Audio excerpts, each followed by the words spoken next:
अगरचे तेरा डैडी तेरी अम्मी इस जहान में नहीं है, लेकिन तेरा एक बाप है और वो बाप आसमानी बाप है। और यीशु नासरी जो हमेशा जिंदा है, वो तुझे कभी नहीं छोड़ेगा, कभी तुझसे दस्तबरदार नहीं होगा, और तू कभी तन्हा नहीं और कभी अकेला नहीं। खुदावंद कादिर मुतलक यीशु मसीह जो मुर्दों में से जी उठा, तेरी शिफायत करता है, वो तेरे साथ है।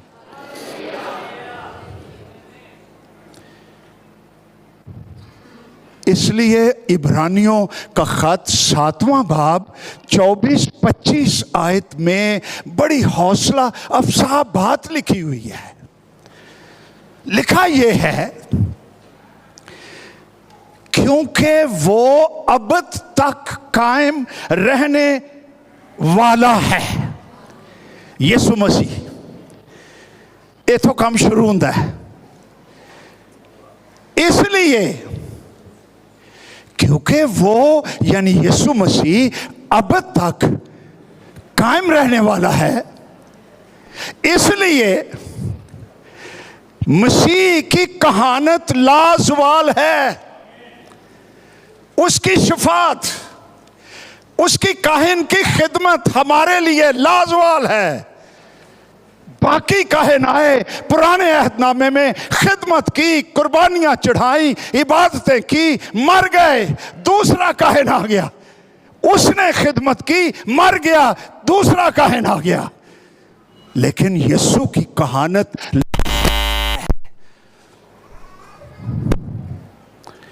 आगे लिखा हुआ है, मसीह की कहानत लाजवाल इसीलिए जो उसके वसीले से खुदा के पास आते हैं। आमीन। वो उन्हें जो यीशु के वसीले से खुदा के पास आते हैं, यीशु उन्हें पूरी पूरी निजात दे सकता है। निजात का आगाज जब तूने मसीह को दिल दिया, इब्तिदा हो गई पूरी पूरी निजात, जिसमें तेरी रूह की निजात, जान की निजात, बदन की निजात, मुकम्मल निजात, जलाली निजात, आसमान तक पहुंचने के तक वक्त तक निजात। इसलिए वो उन्हें पूरी पूरी निजात दे सकता है, क्योंकि वो यीशु मसीह उनकी शफात के लिए हमेशा जिंदा है। तो हैरानगी की बात, अपने आप को और आपको इनकरेज करने के लिए कि हमारा खुदावंद भी दुआ करने वाला है, शफात करने वाला है। 2000 सालों से शफात कर रहा है, बाप से कम्युनियन में है, रिफाकत में है, कुर्बत में है, बातचीत करता है। यह दुआ है।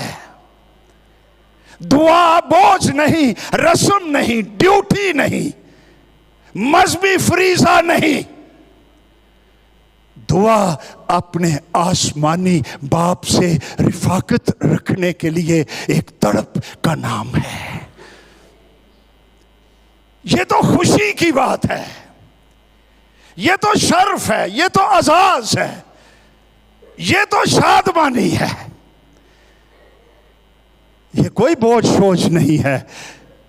डैडी से, आसमानी बाप से बातचीत करनी है, और इस बातचीत के दौरान उसका रूहुल कुद्स नाज़िल होता है, बरकत आती है, आज़ाद होता हूँ, जलाल आ जाता है, तहरीक मिल जाती है, फ्रेशनेस आ जाती है, कुव्वत आ जाती है, मैं अपने हालात से बाला हो जाता हूँ। ये सारी बरकतें हमें दुआ में मिलती हैं।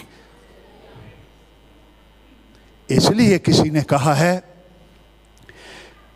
प्रेयरलेस Christian is a powerless Christian। इसका मतलब है प्रेयरलेस जेड़ा दुआ नहीं करता वो पावरलेस क्रिश्चियन है। उसमें रूह की पावर नहीं है। इंटेलिजेंट पावर हो सकती है, इल्मी पावर, अदबी पावर, नेचुरल पावर, रिलेशनशिप्स की पावर, पॉलिटिकल पावर, लेकिन स्पिरिचुअल पावर, रूह की पावर उसमें नहीं है। उसका बाप के साथ रिलेशनशिप नहीं है। तो दुआ करना तो मेरे अजीजों एक बहुत बड़ा अजाज है। आमीन।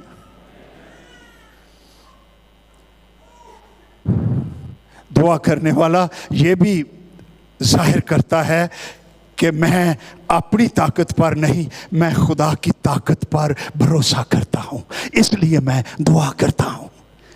मैं इंडिपेंडेंट नहीं, मैं डिपेंडेंट हूं, लेकिन इंसान पर नहीं, खुदा पर डिपेंडेंट हूं। तो जेड़ा दुआ नहीं करता कहता मैं कल्ला ही काफी हूं, मैनू नहीं दुआ की लोड़। इहो जिहा बंदा भज जांदा हुंदा है। भज मतलब रन नहीं, ब्रेक, ये टुट जाता है। कोई जिंदगी में आंधी आ जाए फिर कहेगा फारी साहब दुआ तो करो जरा साडे लई, तो मरे तू आप ही दुआ करता रहिंदा। दुआ करना बहुत जरूरी है। आज सुबह 4 बातें हम सीखेंगे। कितनी? 4। तो ये तो बड़े तेज हो। जो खुदा ने हमें बख्शी हैं, जो दुआ में हमारी मदद करती हैं। 4 थिंग्स, 4 पावर्स, 4 हेल्प्स। ये मैसेज है आज सुबह। पहली पावर